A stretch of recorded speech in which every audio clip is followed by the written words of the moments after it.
This is a slightly amended version of a talk I've given before.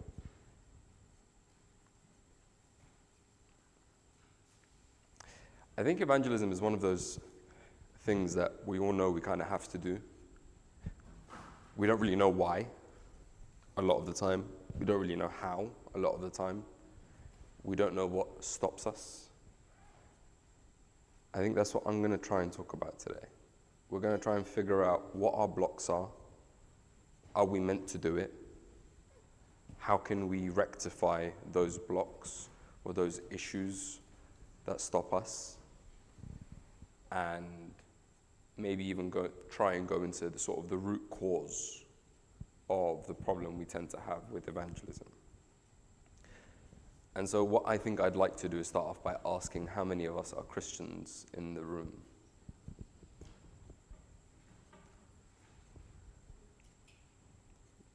Wow, we almost got 80%. Yeah, how many Christians are in the room?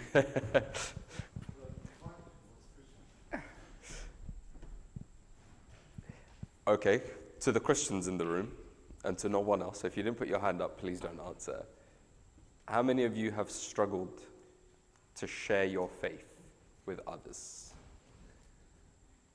Thank you, that's very honest. Why? Lack of knowledge? Fear?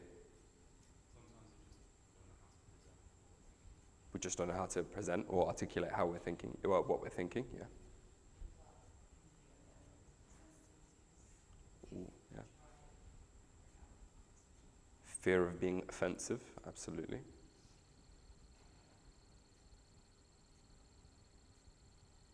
I asked a number of people, and I think over the years I've sort of accumulated the main headline topics, most of which you've covered.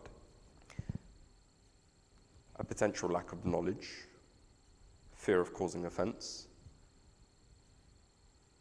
fear, perhaps lacking the confidence. A few people have said a fear of rejection. I don't want to say it, and then they don't want it. Someone was very honest and said, I'm too busy.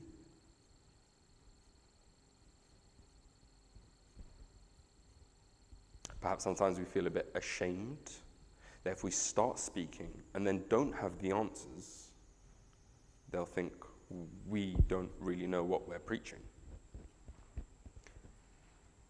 Perhaps we have been hurt in the past, and so we don't really want to share our faith because maybe we're not really too sure what we believe.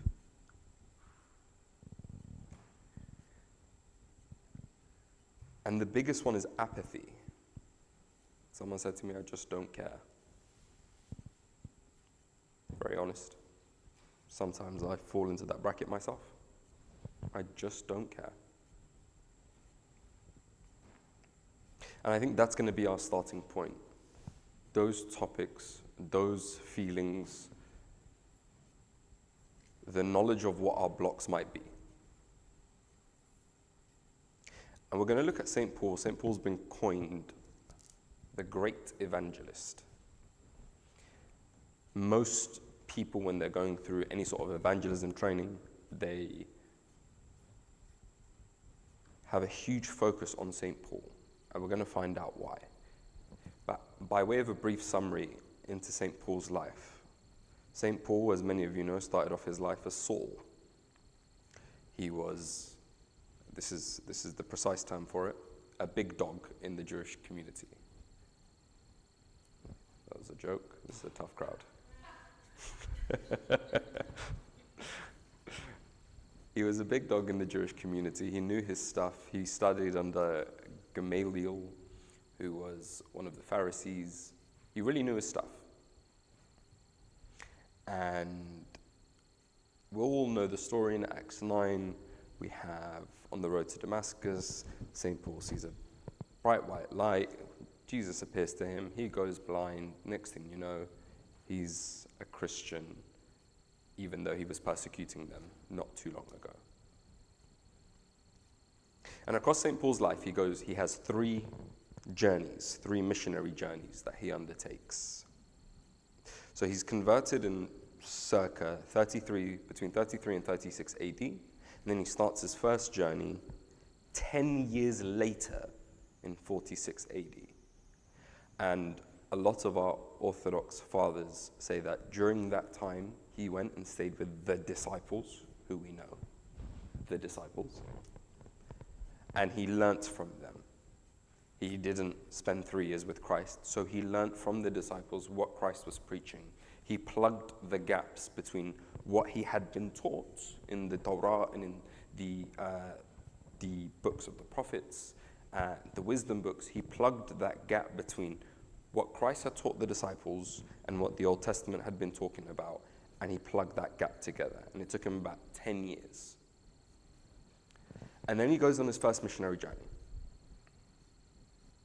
In his first journey, he goes through Cyprus, Antioch, Iconium, Lystra, Derbe, and he essentially does this tour from the bottom of Turkey right down to the top of it.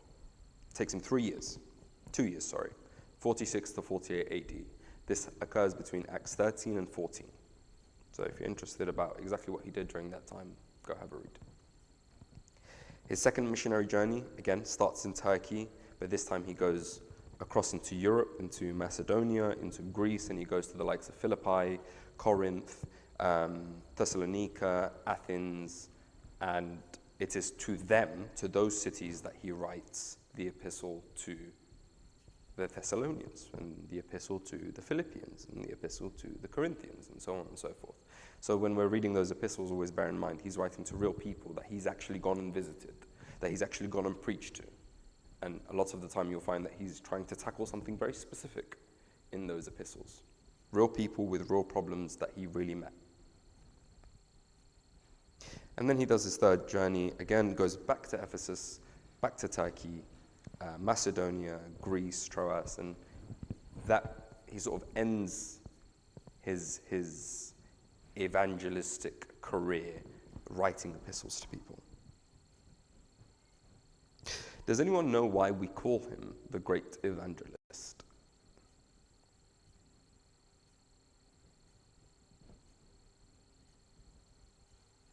No? No one? Anyone want to hazard a guess?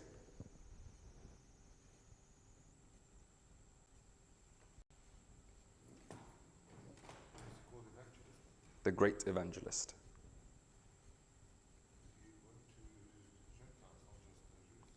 He went to the Gentiles and not just the Jews. Yeah. I think one of the biggest reasons is because of what he's went through during those journeys, during his evangelistic career. You see, St. Paul was imprisoned 3 times. He was shipwrecked 3 times. He was bitten by a snake. He was trodden on by Gentiles, Jews, bandits. He had the thorn in the side, which some Orthodox commentators say that he may have had malaria. We're not really too sure. He was flogged 5 times. 5 times. Has anyone ever seen The Passion of the Christ? You know that scene where Christ is being flogged? It is the scene that gets nearly everyone every single time. Imagine that 5 times. And he never stayed quiet. At no point did he just give up. At no point did he say, you know what, I've done my bit. He could have stopped after 3 times and said, you know what, I've been flogged 3 times, khalas, kifaya. Enough is enough. I've done my bit. But he didn't. He kept going. That's why we call him the great evangelist. Nothing stopped him. Nothing ever got in his way. He wasn't afraid. He didn't have a fear of rejection. He didn't feel like he had a lack of knowledge. Or if he did, at the very least, he never let it stop him.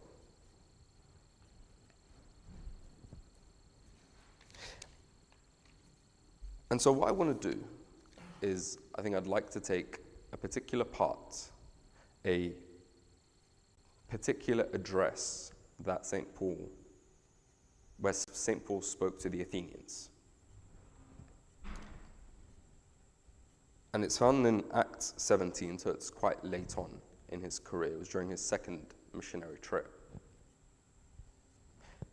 Before we go into the address and before we see what he says, I want to give you guys a little bit of context, bits of historical context. So St. Paul goes to Athens and decides to preach. He's waiting for a few of the other apostles, and he decides to preach. Athens at this time is the only city that is not ruled by Greece within the area.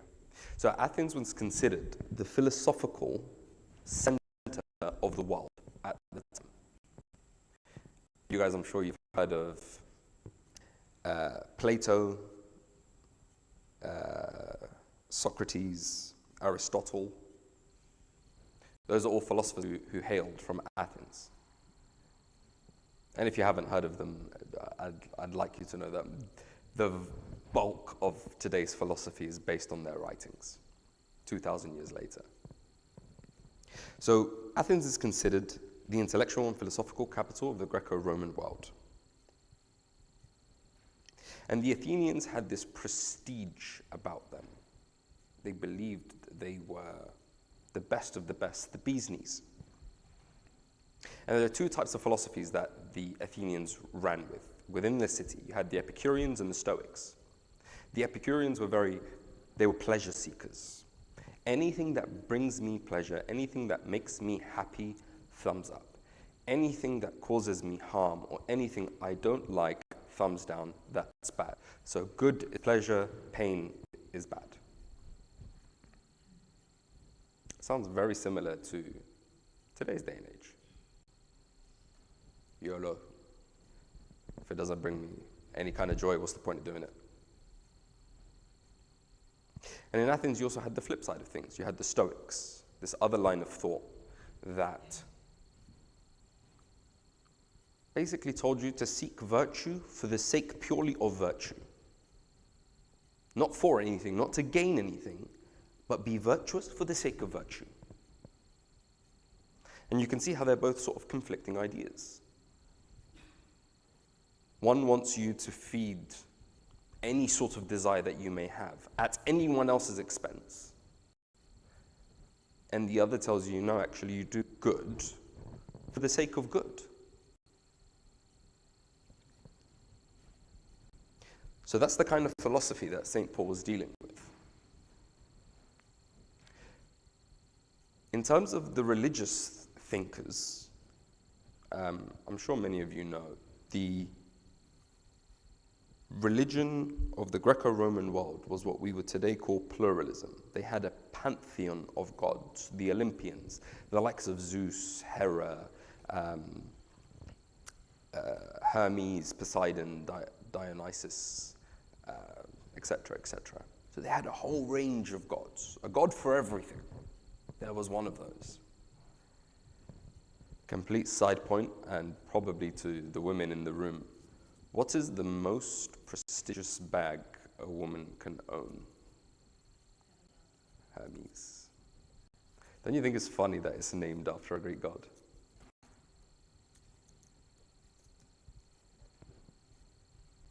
Some, correct me if I'm wrong, women, or men, or whoever fashion, it is almost considered blasphemy to put a Hermes bag on the floor. It either sits on a chair of its own accord or on the table where all can see. That's the world we live in. No comment. So that's context. We're very philosophically driven. Can we grab a mic? Give it someone to read, please. Do. Crazy.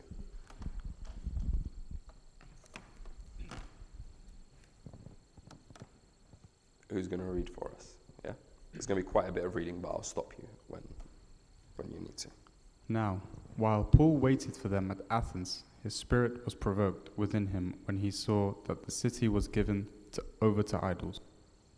Therefore, he reasoned in the synagogue with the Jews and the Gentile worshippers, and in the marketplace daily with those who happened to be there. Then certain Epicurean and Stoic philosophers encountered him, and some said, "What does this babbler want to say?" Others said, "He seems to be a proclaimer of foreign gods, because he preached to them Jesus and the resurrection." And they took him and brought him to Areopagus, saying, "May we know what this new doctrine is of which you speak? For you are bringing some strange things to our ears. Therefore, we want to know what these things mean." For all the Athenians and foreigners who were there spent their time in nothing else but either to tell or to hear some new thing. Then Paul stood in the midst of the Areopagus and said, "Men of Athens, I perceive that in all things you are very religious. For as I was passing through and considering the objects of your worship, I even found an altar with this inscription, 'To the unknown God.' Therefore, the one whom you worship without knowing, him I proclaim to you. God, who made the world and everything in it, since he is Lord of heaven and earth, does not dwell in temples made with hands. Nor is he worshipped with men's hands, as though he needed anything, since he gives to all life, breath, and all things. And he has made from one blood every nation of men to dwell on all the face of the earth, and has determined their pre-appointed times and the boundaries of their dwellings, so that they should seek the Lord in the hope and find him, though he is not far from each one of us. For in him we live and move and have our being, as also some of your own poets have said, for we are also his offspring." And we can stop there. This goes on for a number of verses. I think it's another 5 verses or so. And during that time, as we read, he is addressing the Athenians. Does anyone pick up on anything? What immediately stands out to you about this address? No wrong answers.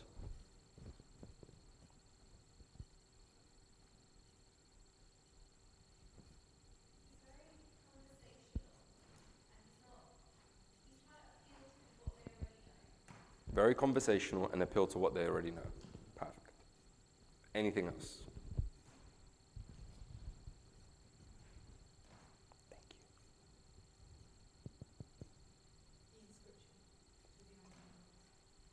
The inscription. What about it? Like, did they already know? Or did they think there was something beyond the gods that they worshipped, that they wrote an inscription like that? And the fact that Paul then picked up on that and used it, because clearly they were curious about something. So it kind of feeds into their curiosity. Yeah, perfect.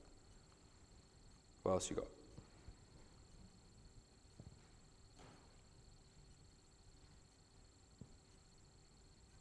Anyone notice how he starts it off? I'll give you a little bit of context. They take him to the Areopagus. Does anyone know what the Areopagus is? It is the equivalent of today's Houses of Parliament and a criminal court put together. The Areopagus is where they would put murderers on trial, and it's where they would determine the law. It's this big square structure that had seats that would elevate. Someone would stand in the middle, or the accused who was on trial would stand in the middle, and all the philosophers would stand around him, and the lawmakers, they were called the Areopagians. The equivalent of our members of parliament, our MPs. And so you can imagine that there was quite a bit of pressure. Or I imagine if it was me, I would have felt the pressure. I mean, I can feel the pressure stood here before you guys. How much more would the pressure be if we were surrounded by the people who run our country? And how does he start that off? How does he start off that address? In verse 17, 18, 19, 20, 21, 22, 22. He starts off the address. He goes with them to the Areopagus, because he wasn't there, he was at the temple. He goes with them, and then he starts it off by saying, "Men of Athens, I perceive that in all things you are very religious."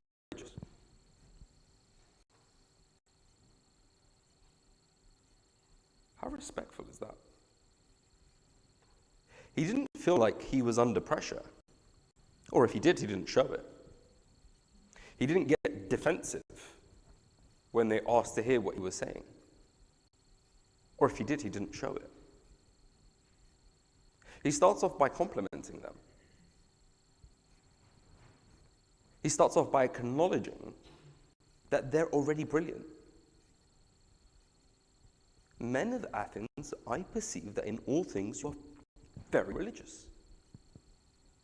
So he kind of sets the tone with how he's about to address them.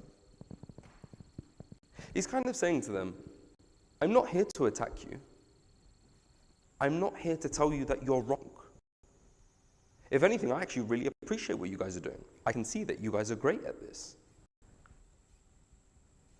And immediately afterwards, what does he do? He picks up on something that they would take pride in, that they would call their own, and he uses that to be the bridge. So he starts off by saying, I would like to build a bridge for you, and by the way, here's the bridge. You know that altar that you guys have to the unknown God? He's the one that I will preach to you about. So you already know him. This is not something new to you. I'm just going to teach you more about him. And in this whole address, there is a level of depth where every single thing that he says, he essentially pulls from their philosophy and says, you got this bit right, but just tweak this a little. I'll give you an example. He says to them, nor is he worshipped with men's hands as though he needed anything. In the Greco-Roman world, in the religion, the pantheon of gods, the Greeks believed, or the Greco-Romans believed, that when a particular Olympian, or one of their particular gods, stopped being worshipped, that god would die. If any of you have ever seen like any of the Olympian movies, a lot of the time they're trying to like build more temples to Zeus, because if you stop worshipping Zeus, Zeus gets weaker. And so he takes that idea and he says, you can worship him, but he doesn't need you. He's not going to get weaker or stronger. He's unaffected by what you're doing. He doesn't need you. And that entire address, he does that over and over again. There's a massive level of depth there that, just for the sake of time, we're not going to go into. So, he's trying to build a bridge with them. He's observant. He's respectful. He's bold. He's strategic. And he's fearless. He proclaims to them fearlessly. And so I ask you,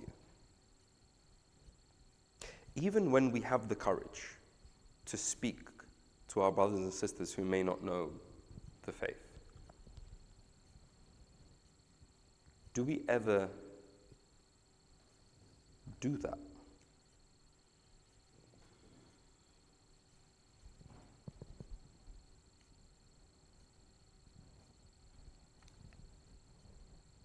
Does it sound hard?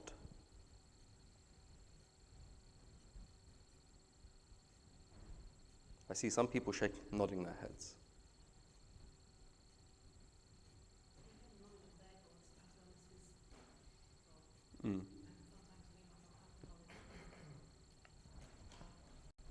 He had the knowledge of their gods. He had the knowledge of his own. Yeah. And sometimes we don't have that knowledge Of either side. of either side. May I counter with 2 points? We live in the age of knowledge. Yeah, but anyone can use Google. Exactly. So then why need you? Why do they need you to talk to them about it? If they can just Google it. We can just tell them to Google it. You could. Would that do anything for them? In your experience? Because he could have sent anyone. He could have wrote it on a bit of tablet and gave it to them. I don't know. For me, if someone read something to me from Google, I'll be like, well, I can just go and read that myself. What are you adding to what I'm going to read on my own? No, but you said he knew what they know and what we know. Yeah. So if you're going to say, I don't know what they know, or I don't know what I know, Yeah. or what I should know, I should just go and read about it. you can find out. It's true.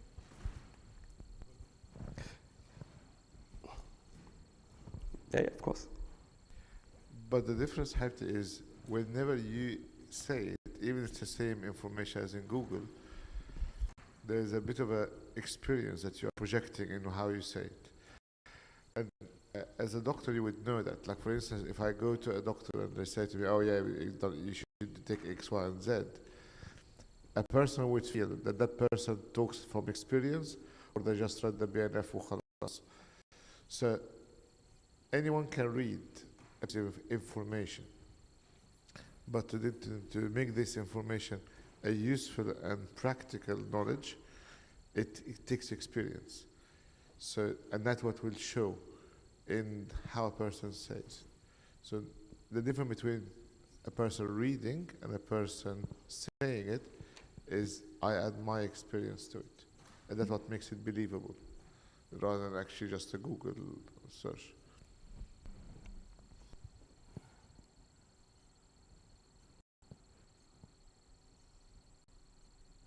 The point I think I'm trying to make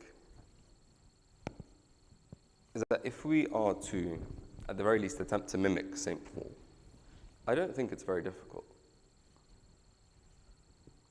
I don't think it's difficult to be respectful to people. I understand that sometimes we fear that we might offend someone. But being respectful and being offensive, I think we can often tell the difference. I also don't think it's very difficult to ask questions. Yes, St. Paul knew essentially everything there was to know about the Athenians. He himself was Greek. He had a Greek birthright. But it's not very difficult for us to ask the questions. What do you believe?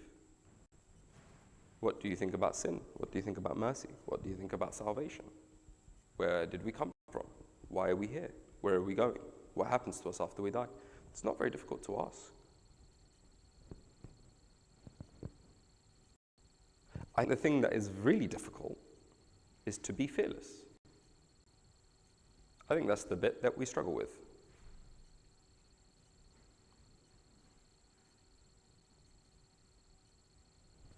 I'll give you the examples.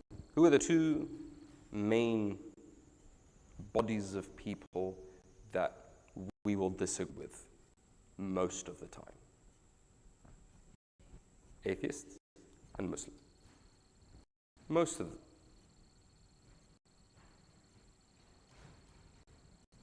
But I ask you this. Let's start. How much do we share with them? Loads. We do. Like what? We believe in one God. They might disagree with you, but yes, we believe in one God. The prophets, yep, they believe in divine intervention. The importance of fasting and prayer, yep, most Muslims will agree with you on fasting and prayer. Sorry? Did you say Moses? Moses, yeah. According to Islam, they believe in the Torah and the Injil. Or they should.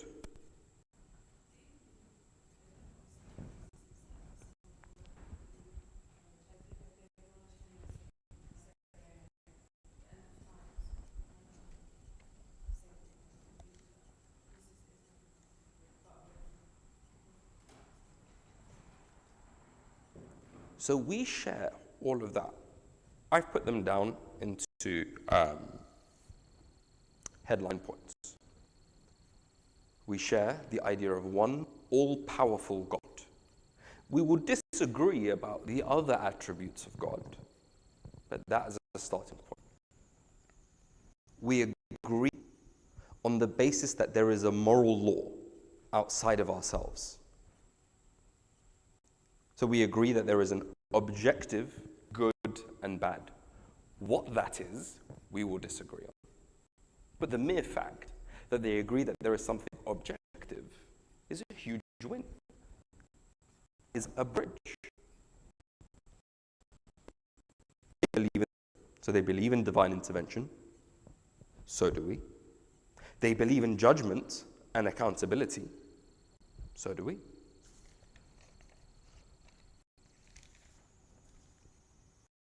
So why is it that when I watch videos from Speaker's Corner, for example, why does it just always sound like an argument? Or every debate I think I've ever watched between Muslims and Christians almost sounds like a dogfight.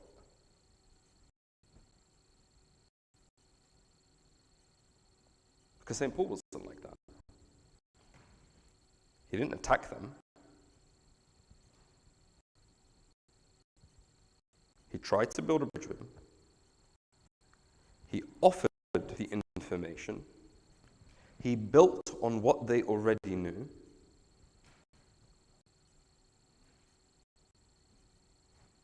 So why is it difficult for us?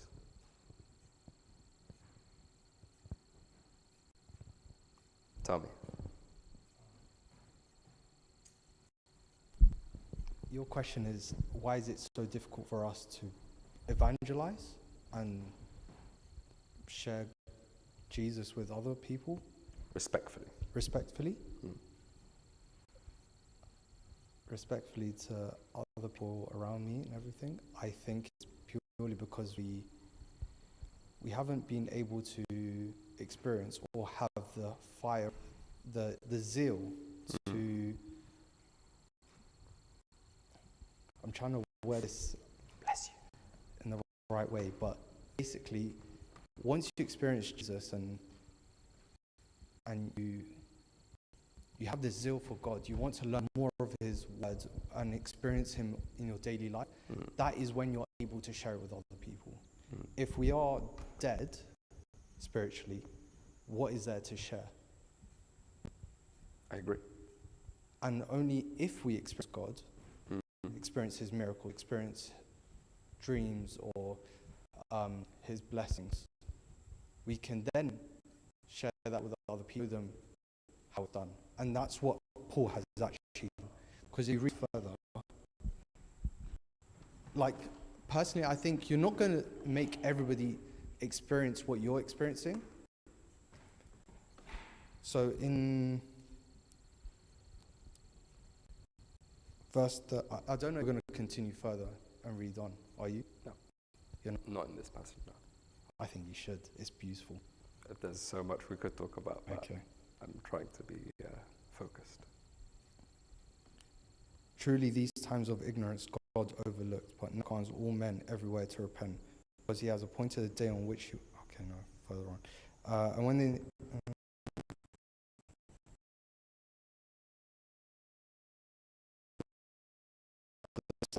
we will hear again this battle.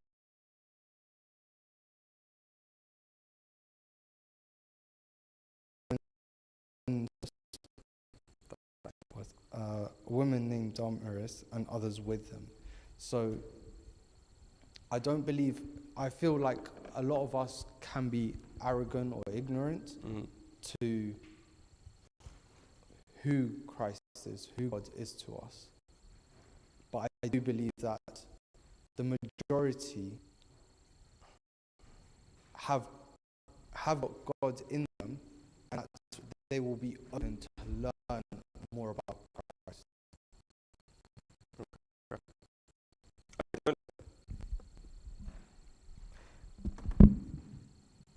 I think what I'm trying to get across is we often forget how much we share with people, how much overlap there is amongst faiths of the world. And we really always focus on where we differ. I'm not saying it's wrong. I'm just saying before we jump on a high horse,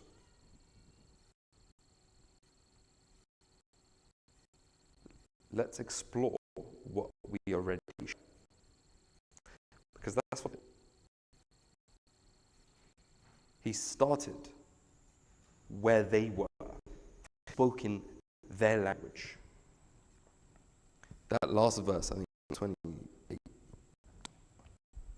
He even uses their own poets, for we are also his offspring. That was a poet, a Greek poet from 200 BC. His name was Herodotus. Great poet, by the way. So why don't we do that? Why don't we just start where they start, with what we share? Here's where we'll differ. 3 major points: sin, mercy, salvation.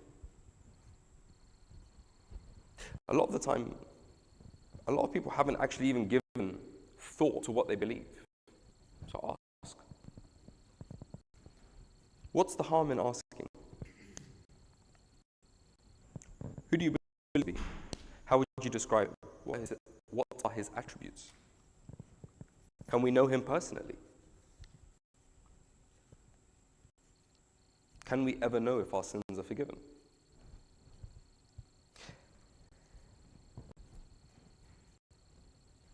Can our sins be forgiven without retribution or punishment?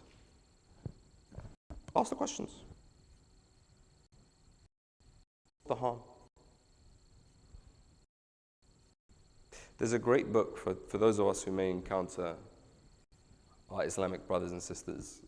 There's a great book called Seeking Allah, Finding Jesus, written by a guy called Nabil Qureshi. Brilliant book. Brilliant book. Not orthodox entirely, but it's a book nonetheless. A story of a guy called Nabil Qureshi who met a guy called David Wood. And for a period of 10 years, they made an agreement. They had debated one another a number of times, and they clearly enjoyed each other's company.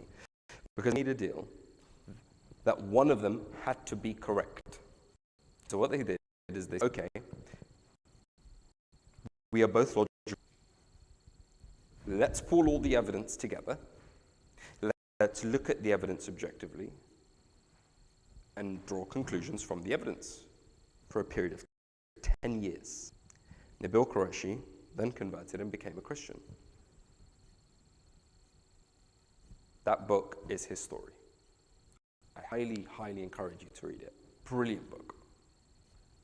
Seeking Allah, Finding Jesus.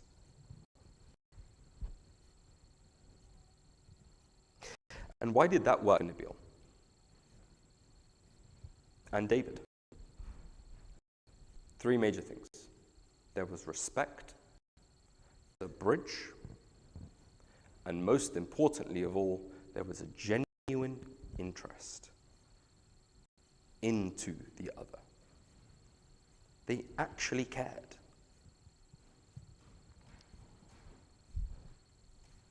I'm running a little bit short on time, so I'm going to skip quite a lot of this. I will say one other thing. I think we need to understand the weight of what we are asking of anyone from another faith, what we are asking them to do when we preach to them. In Islam, if you convert to any other faith, you should die.